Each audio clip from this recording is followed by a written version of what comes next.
రాష్ట్ర వ్యాప్తంగా టెట్ పరీక్ష ప్రారంభమైంది. ఈ నెల 21 వరకు పరీక్షలు జరగనున్నాయి. కంప్యూటర్ ఆధారిత విధానంలో రోజు 2 విడతల్లో టెట్ పరీక్షలు నిర్వహించనున్నారు.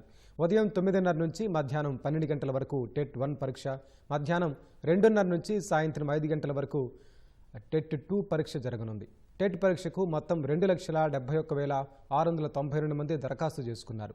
రాష్ట్ర వ్యాప్తంగా 133 పరీక్షా కేంద్రాల్లో టెట్ పరీక్షలు నిర్వహించనున్నారు.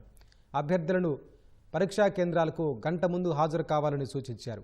అభ్యర్థులకు ఎలాంటి సందేహాలున్నా డీఈఓ కార్యాలయంలో ఏర్పాటు చేసిన సహాయ కేంద్రాన్ని సంప్రదించాలని టెట్ కన్వీనర్ కృష్ణారెడ్డి తెలిపారు.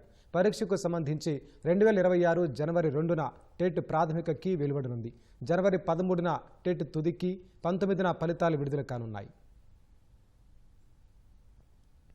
ఈ టెట్ ఎగ్జామ్కి మరి చాలా కాలంగా ఇది డిఎస్సి అనేటువంటిది లేకపోవడంతో అభ్యర్థులు కూడా చాలా ఎక్కువ మంది రావడం జరుగుతూ ఉంది. వచ్చేటప్పటికి మనకేంటంటే ఈ టెట్ ఎగ్జామ్ డిఎస్సికి ఇది ఒక అర్హత పరీక్షగా ఇక్కడ కొంత కొలమానంగా కొంత వడపోతా ఇది చెప్పాలంటే. ఇది చాలామంది సంవత్సరాల తరబడి చేస్తూ ఉన్నారు.